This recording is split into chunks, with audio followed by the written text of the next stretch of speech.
All right, welcome to chapter 11. This is when our programs are really going to start taking off. Conditional branching allows us to do a lot more with our programming and gives us a lot more of the behavior that we want to see in some of the more complex programs that we'll be developing. One of the things I just wanted to highlight before we jump into the exercises is this idea of order of operations. So you would have heard of order of operations probably in a math class in like elementary and high school, and it really focused on this whole idea of our mathematical operators and what order did those get executed if we had a whole bunch in one kind of mathematical statement. And the way I was taught it was bedmas. It might be different now and it might be different depending on what country you're from, but effectively what it means is it's just an acronym for what gets executed first. So the very first thing is brackets, followed by exponents, and then division and multiplication have the same order of precedent, but they just go from left to right, whatever you hit first. And then similarly, addition and subtraction, lower order of operation than division and multiplication, but either or can happen first, just depends what you hit left to right. In the textbook, we talk about how we have these things called relational operators as well as logical operators. And so because we'll be using all of those different kinds of operators in our conditional branching, we need to know what the order of operation is in those types of expressions. So bedmas always is going to come first, followed by any relational operators, which is going to be things like our less than, our greater than, less than equal to, greater than equal to. And those, again, happen whichever one you see first after your arithmetic order of operations from left to right, followed by our logical operators, which are our lowest precedent. And those have the precedent of not being the highest one of those, and then followed by or being the lowest. So or, if it's ever in any one of your equations, will happen at the very, very end. Everything else will kind of get simplified down first. And it might feel a little overwhelming right now, just me having it up there on the slide. But we're going to do lots of experiments. You'll get, or lots of practice, lots of exercises with it. I guess we could call them experiments. And you'll become quite an expert in all of this. We'll be using it in our programs throughout the rest of the term. So you'll really, really have lots of practice. If you're finding that your program isn't behaving the way you think it should, it's probably going to come down to something like this order of operations in a condition. So whether that's an if statement, like we'll be talking about in this video, or a loop, like we'll be talking about in the next video. So let's just jump into some exercises here. This is just kind of going over a little bit of a high level of what an if statement is. We've already used if statements in this course. So we've used them in our pseudocode when we were first starting to say, if this certain condition is met, I want to do this thing instead of this other thing, right? So we were talking about it like, if the weather outside is rainy, grab an umbrella before you go outside, right?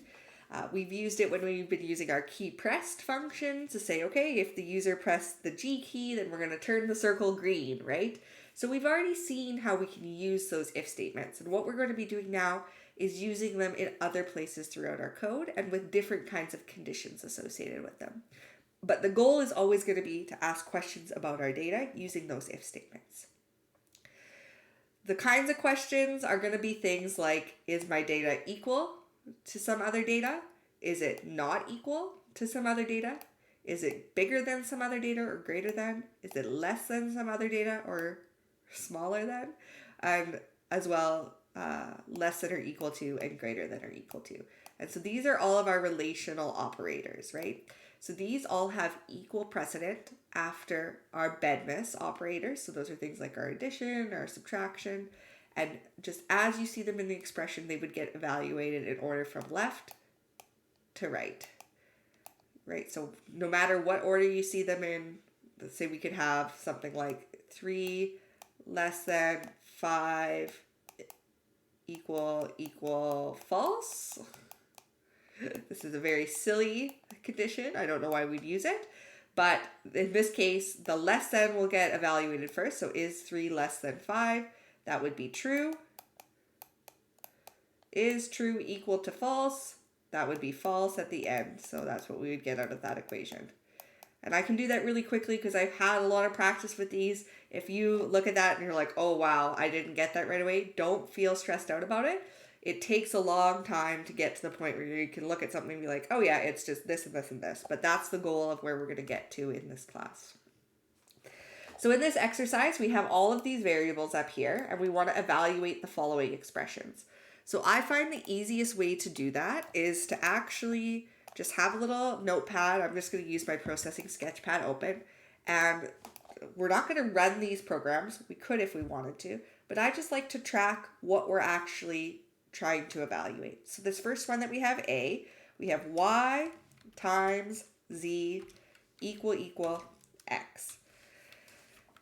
And then we need to figure out A, what is our order of operations for these different operators we have. We have a multiplication, and then we have an equals. And then we also need to add in what the actual values are given the variables we have up here. So the first thing I'll typically do, you can do it the other way around if it makes more sense to your brain, that's totally fine, is I'll add in what are my actual variable values. So in this case, y, I'm just getting this from over here, is equal to 2. So it's going to be 2 times z is equal to 5 in this case, equal x for 10. So this is what it would look like if we put in all of our literal values. And then we need to decide, does multiplication or equality happen first? So we need to think back to that slide that I showed at the beginning. And bedness operations, which include multiplication, would happen first. So this is effectively like us saying there would be brackets around this, and we do this part first. So that sometimes adding those brackets around the part you do first can be a little bit easier to visualize what you're actually doing while you're just getting started. So that would be 2 times 5 is 10, equal 10. And in this case, 10 equal 10 should evaluate to true. And if you wanted to test this out, I would take all of these variables, add them to the beginning, and then just put a print around this equation here, and it will print true or false depending on what it evaluates to, so you can double check if the answer that you got is correct. I trust myself though. Maybe I shouldn't. Maybe I should be trialing all of these out. So that's for A. The next one we have here is x greater than len author. So now we need to remind ourselves what this len function does. This len function, it counts the number of characters in the whatever value is stored in author. So in this case, the author is penguin. So what I'm going to do is just give us our values here. So x is 10. Is it less than? And I'm just going to put len in here. I'm actually going to put the string in just to kind of mimic more of what the computer is doing as we're learning these things. But you wouldn't need to do this yourself if you wanted to skip that step. And then now we need to decide, does the greater than or the length function happen first? And in this case, so whenever we have a function call, that's always going to happen before we would do the operator here. So in this case, as soon as the computer sees this len call, it's going to say, hey, I need to go do this function. I'll be back once I know the answer. So it's going to go away. It's going to take this penguin value and count the number of characters. In this case, we have 1, 2, 3, 4, 5, 6, 7. And it will return a value of 7 right there. And then it will say, okay, I have a value. So now let's see, is 10 greater than 7? Yes, it is. So I'm going to return a value of true. The next one we have here is title less than author. In this case, title is How to Fly. And is it less than author, which is penguin. This is almost like a pop quiz. Does anybody remember how we use our relational operators with strings and what they actually do?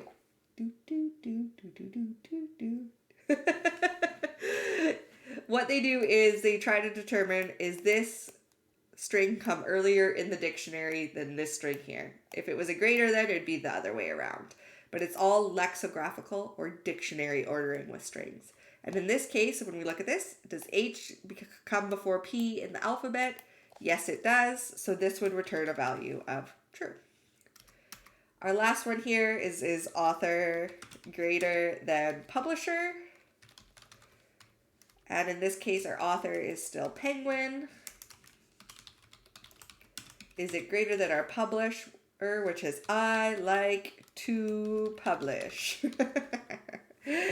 So when we're looking at these two words, is P before I in the dictionary? No, it's not. Because, or no, sorry. Yes, it is. Is P before, bigger than I in the dictionary?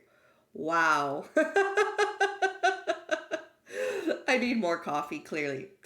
And I need to remind myself what the dictionary is. Yes, P occurs after I, but in this case, we have a lowercase letter and an uppercase letter, which is a little bit more tricky of a question. So lowercase letters are sorted after uppercase letters in lexicographical order. So this will actually evaluate to false. So that one's a bit of a tricky one. It's one that you'll definitely want to kind of commit to memory and watch out for when it comes to things like assignment and final exam questions. All right? Okay. So here we have a whole bunch of predefined variables. So fish A, fish B, which are both strings of fish names. And then the max name length, which is an integer for the maximum length the name can be. And we want to write some different Python expressions. So I'm going to bring over my handy dandy sketch pad again. The first one is we want to see if fish A and fish B refer to the same values. So when we're doing that, that's kind of a hint that we're probably going to want to use the equal sign. But if we did something like this, we would say, oh, that's not quite right. That would be assigning fish A the value of fish B, because of course we as computer scientists had to be difficult and utilize that symbol in Python to mean assignment. So if we want to check if they're equal, we have to do equals equals, and that's the true equal sign in Python. The next one here, we're trying to see if fish A occurs after fish B in lexicographical ordering, so in dictionary ordering. So if that was the case, it would have a bigger value than fish B. So we'd say fish A greater than fish B. For C, we want to see if the length of fish B exceeds the maximum length name. So we would need to use our fancy len command. We pass in that variable fish B, and we see if the value returned by that is greater than the max name length. So it's when you get these more complicated questions to build up expressions, it's kind of easier to start breaking them down. Okay, first I need the length, then I'll compare that length to this other variable. And the final one we have is whether the shorter lengthwise of fish A and fish B is less than or equal to the maximum name length. So this is again kind of a bunch of different expressions built into one. We need to find first the shorter name, and then we want to check to see if it is less than or equal to that other variable. So first thing we're going to want to do is do some mins. Oops, there we go. So we'll have a min command, and what we're going to pass it in is the fish A and fish B variables. But because we want to compare the length, we need to also wrap that in a length command. So each of those variable names, we're going to pass in the length of those into that. Because we're doing this all in one line, it can feel like it's a lot going into one. We could also break it up into different lines and store some things in variables. But this is the kind of examples or kind of questions you'll be asked in Code Lab. So we want to get used to kind of building these out into bigger ones. And then after we get the minimum, so this will all run first. So first it's going to get the length of this name, the length of that name. Then once it has both of those, it will call the minimum to figure out which one's smaller. Then it will take that value and we want to say, is it less than or equal to max name length? So this is what that one looks like all across here. First we have this whole thing getting evaluated. Once we have a single value for that, then it will do this relational operator. And again, you can put this all in a program, try running it, see if you get the values that you would think you would get if you give them some fictional values up here. You could always use my dog names if you need some inspiration for fish names. They're Vader and Rambo, so feel free. So exercise 3 here, we want to make a processing program that uses a 400 by 400 canvas where the top half is going to be initially white and the bottom half will be black. If the mouse is clicked anywhere on the bottom half of the canvas, the bottom half will turn white and the top will turn black, and then vice versa. So let's start building this up. It's going to be a little bit of a process. So I'm just going to clear out my sketch pad here and then I'll bring it over. So we know we're going to need it to be an interactive program because we're having some mouse clicks and different things like that happening. So we know we're going to need those. Oops. Oh, am I scrolled over? Let me just see here. Why can't I see that? I'm going to make a new one. I think it's because I had it scrolled over before. Nah, here we go. So we know we're going to need those setup functions that we have for interactive programs. Oops. We know we're going to need the draw function. And then, because we're having a mouse clicked, we know we're going to also need that mouse clicked function. And that's what's going to give us the different behavior. So I just wanted to lay out all of the function headers that I know I'm going to need to start off. And then I'm going to fill them out to try to build up what we're looking for. I haven't decided what my model is going to be yet, so I haven't decided on my global variables, but I know I'm probably going to need some sort of global variable up here. And when we set it up, it said over here that it had to be a 400 by 400 canvas. So let's do that to start it off. So def setup size 400, 400. And if I want to make sure that works, I can just put returns into both of these other functions for now. I can run it. I can make sure that everything is, okay, yeah, that looks about 400 to 400 to me. Okay, so that's good. I feel confident that things are kind of set up correctly.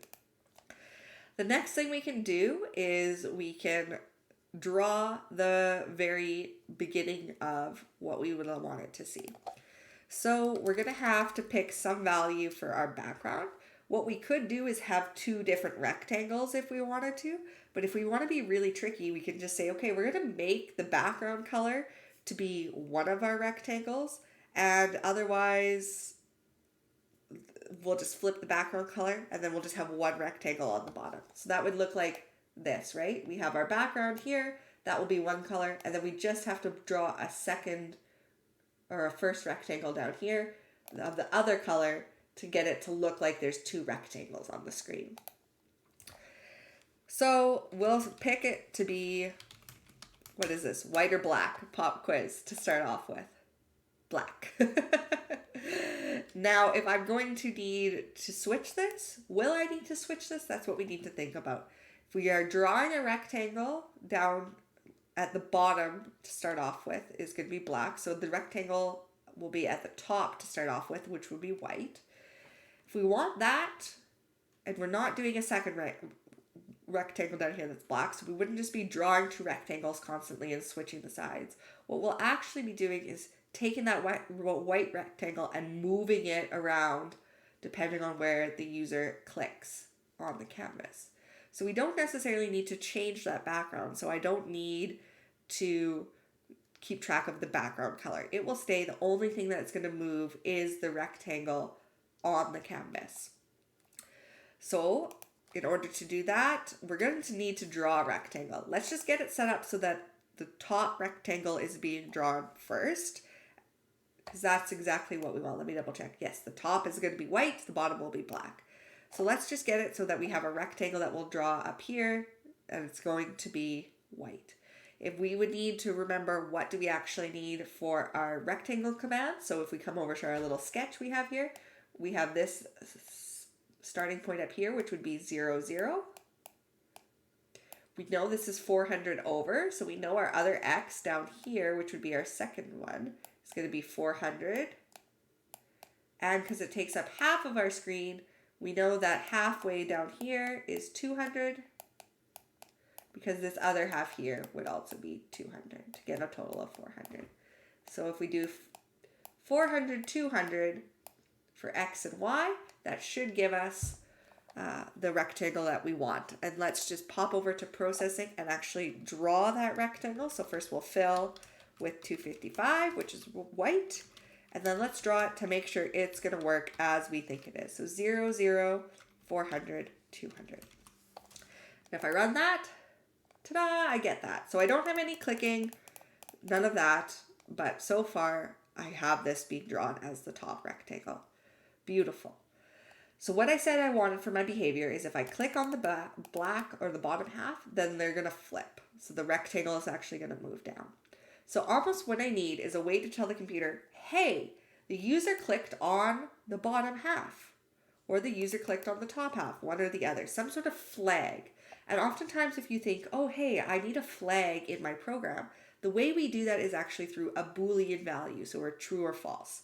And if that's what we're going to change with mouse clicked, that's what we're going to want our model to be as we develop this out. So our global variable is actually going to be whether or not the user has clicked. I'm going to do it on the bottom, but in the solutions, they'll do it in the top. So if you do that one instead, you can see how they do it over there. So if we do it over here, we say, okay, I'm going to have a flag for bottom selected. And initially, it's going to start off as false. Because right now, black is bottom, the white is on the top, so the bottom is not selected. As soon as the user clicks that, that will change to true. And then we're going to draw that up here. So what I'm going to do first is going to leave my draw and I'm going to look at my mouse clicked. So for my mouse clicked, I want to bring in that global variable I just defined. So bottom selected. And then I'm going to want to use my mouse Y. So when we click, remember we always get our mouse and X and mouse Y. If I click on the bottom half of the canvas, that means my mouse Y is going to be greater than 200, right? It will always be on that bottom half because we always know this part here, this line here is right at 200. So if I'm clicking down here, the Y will always be greater than 200. So if I want to emulate that behavior in my program, I need to use an if statement. So I would say if that mouse Y variable we have is greater than 200, so a relational operator, then my bottom selected is going to be changed to be true. Otherwise, so if we're saying, oh, the user was actually clicking up here, so mouse Y was not greater than 200, then that would mean our top was selected. And so we can replicate that by just having an else statement, which remember from the textbook, if you have an if statement when you do one thing, else would be if this condition evaluated to false, what is actually done. And so if that's the case, we want to say the bottom was not selected or it was false. And so remember when we're using Booleans and true and false, we have to capitalize it in Python. If you don't see yours changing to be a special keyword, check your capitalization, make sure that it is what we want. If I run this now, we're not going to see any difference if we click on anything because I didn't update my draw function to reflect that global variable and this user behavior. But what I can do now is update this so that it will. And in order to do that, all we need to do is add in, well, first, pull in our global variable, bottom selected, selected, and then do another if statement in here. So if bottom selected equals false, then we're going to draw that white rectangle on the top.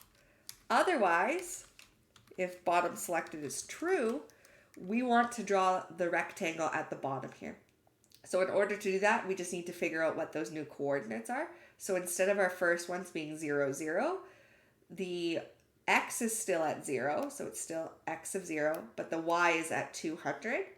And then this bottom corner down here would be 400. 400. Wow, look at that beautiful writing on the screen. That 0 really does it. Oh, well. Oh, where is this? Oh, that's my sketch. So otherwise, we would have a second rectangle with those other dimensions that we said. So x1 is still 0, but y1 would become 200. And then 400, 400 for the second one. And that should be all we need. As long as I did this correctly, we'll run it.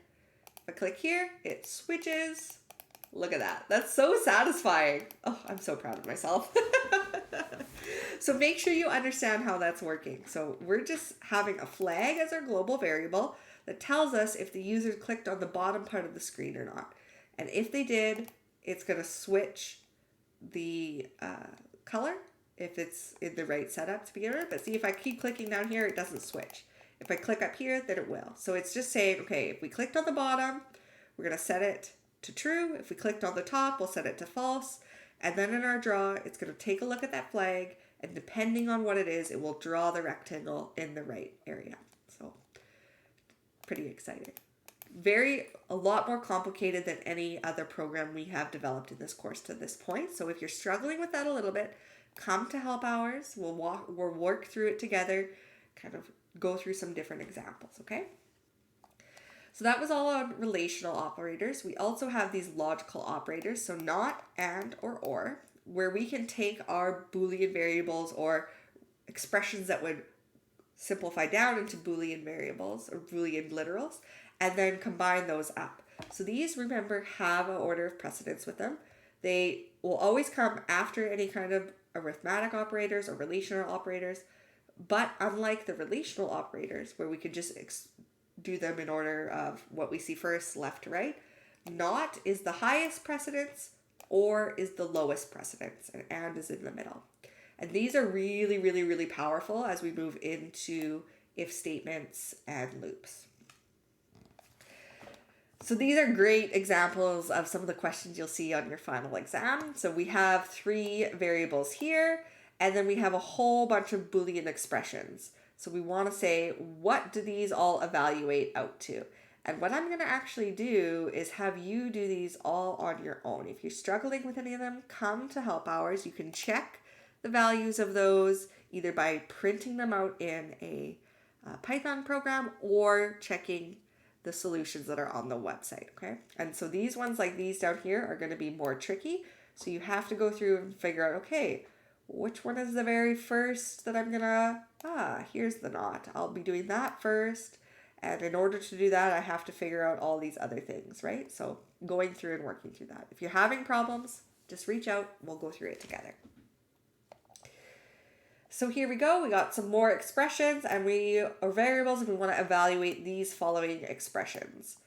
So I'll go through a couple of them with you, maybe every other one, and then you can do the other ones on your own, all right? So this one up here, we have not x less than y. So we need to figure out, okay, what gets evaluated first? I'm going to clear off my sketch pad here and bring it over. Oh, why won't it clear? Why am I doing a 0 integer division somewhere? It's yelling at me. I know how to fix this. No! This is not my problem anymore. I think I actually accidentally was typing in there when I wasn't supposed to be. So we have our x, our y, and our z, which are all integers. Our very first one here is not x less than y. So let's add in what those literals actually are. In this case, x is 10, less than y is 2. And we need to decide, do we do not first or do we do the less than first? And so we got to remember back, we got bedmiss, regional, not regional, relational. That's my airline knowledge coming out here. And then logical. Relational are things like our less than, so those are going to happen before our not. So in this case, we're going to say not is 10 less than 2. That's false. And not false is true. So that's the answer we're going to get out of that one. Okay, you can do B on your own, and we'll jump over to C here. So C, we have x equals Z, or x greater than Z. And I have so many typos today. Oh my goodness, I need more coffee. So x in this case, again, is 10 equals Z, which is 5, or x is 10 greater than 5. So again, we need to think about, okay, what are we going to be doing first? Relational, is there any arithmetic? Is there logical? There's an or in here. We have an equals and a 5, or a less than a 5. We do have a 5 as well. So because we have equals and a less than, we can start off going from left to right. And so we'll say, is 10 equal to 5? No, that's false. Or is 10 greater than 5? Yes, that's true. Is false or true true? Yes, it is, so true. That's how I like to think about when we see the ors. There's a whole table, it's called like a truth table that you can look up for Boolean values, especially with ors. So if you see, if it says anywhere on the or expression true, then it will be true. The only time this would be evaluate to false if both sides were false. So that could be helpful. And we can build up those kinds of tables for the and for the not as well. All right, so you can do D on your own, and then we'll move over here to E, which is a lot bigger. So I'm just going to move my processing over while I copy that one over. So we have X plus Z less than, or sorry, greater than X plus Y, or Z less than X and Y less than X. And these beautiful types of variable names and these complicated expressions are the exact types of things you'll see on exams. So you'll need to be getting really comfortable with how do you trace through and solve these out and be confident in yourself in the answer.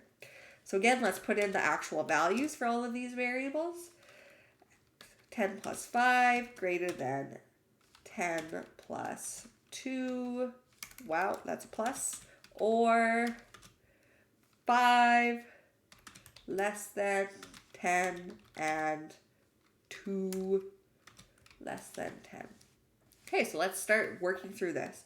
As we see, we have a couple arithmetic operators, so we need to do those ones first.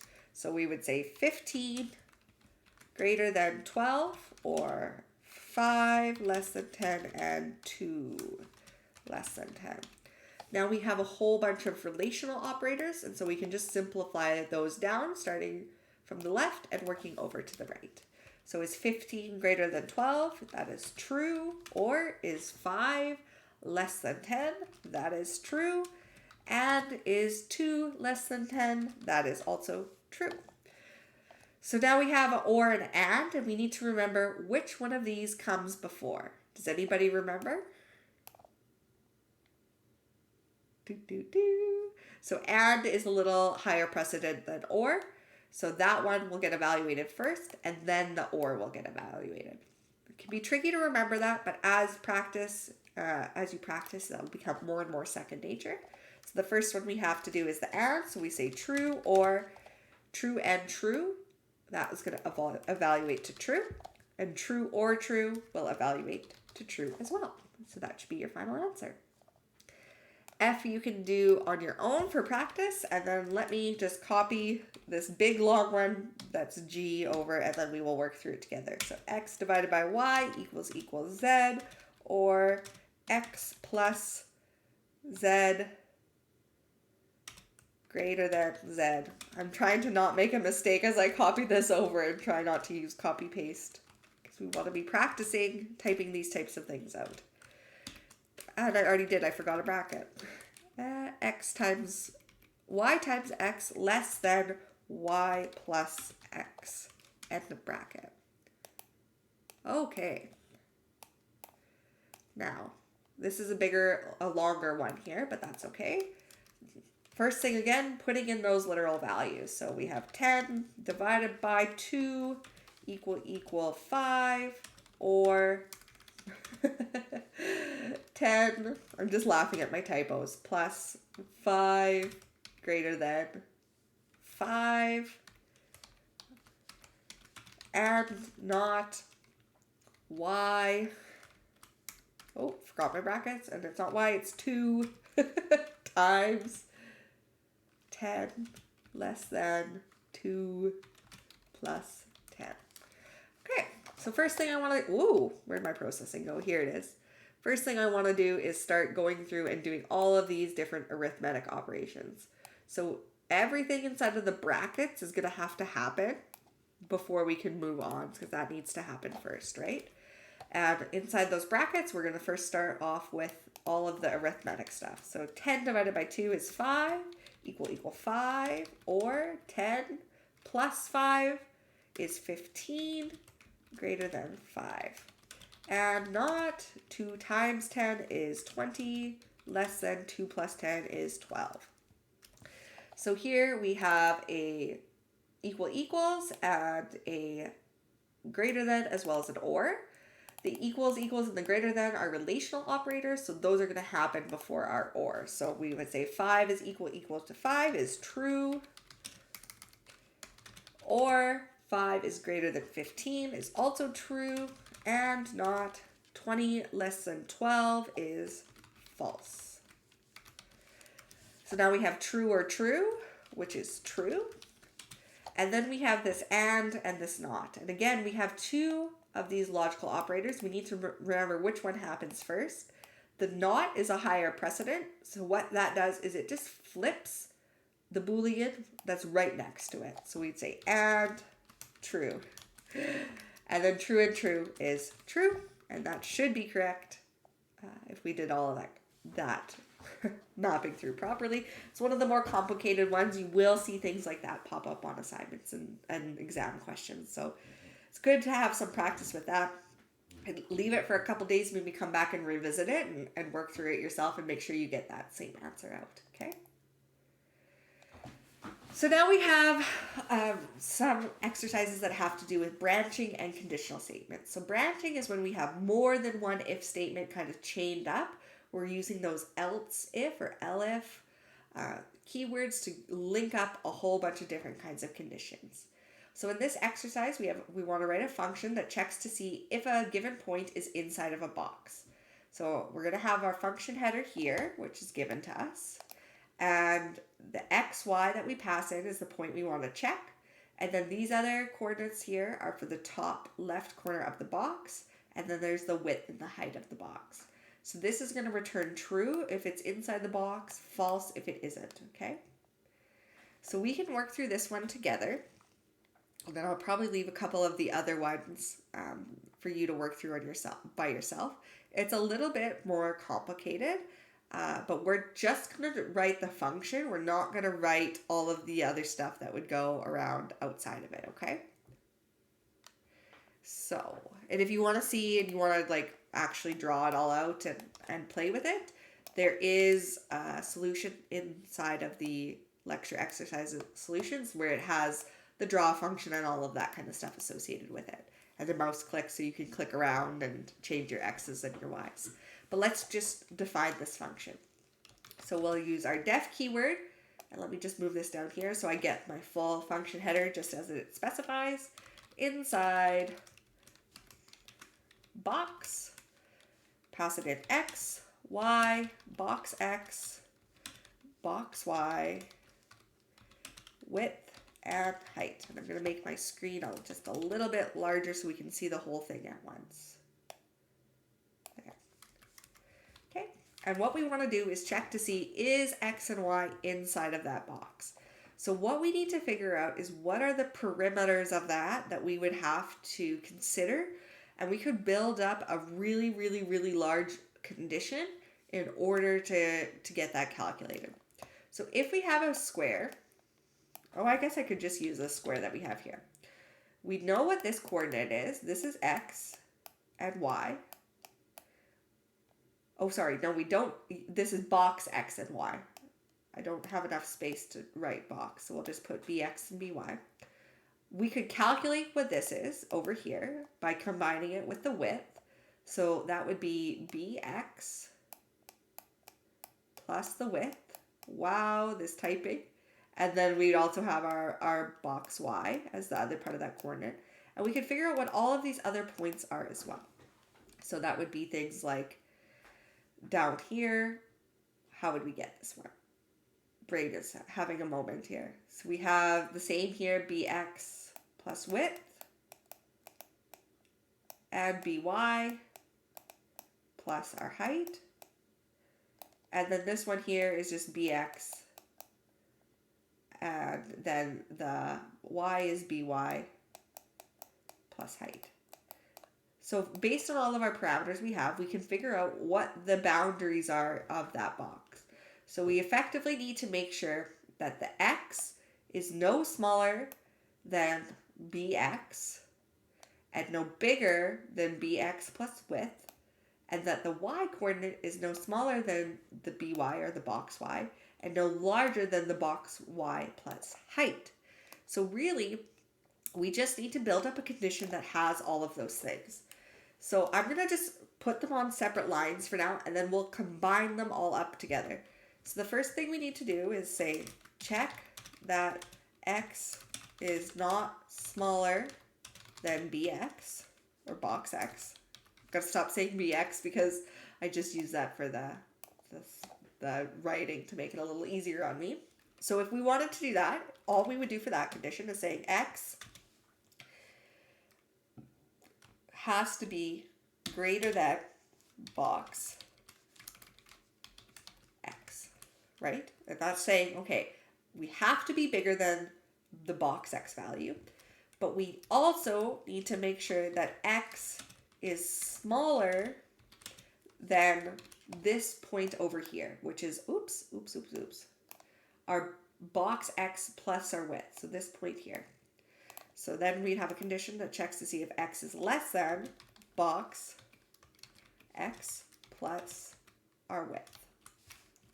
And so we know for our x coordinate, both of those need to be true in order for the x coordinate to be inside the box. So this would, I'll just have this over here. Oh, come on. Check x coord.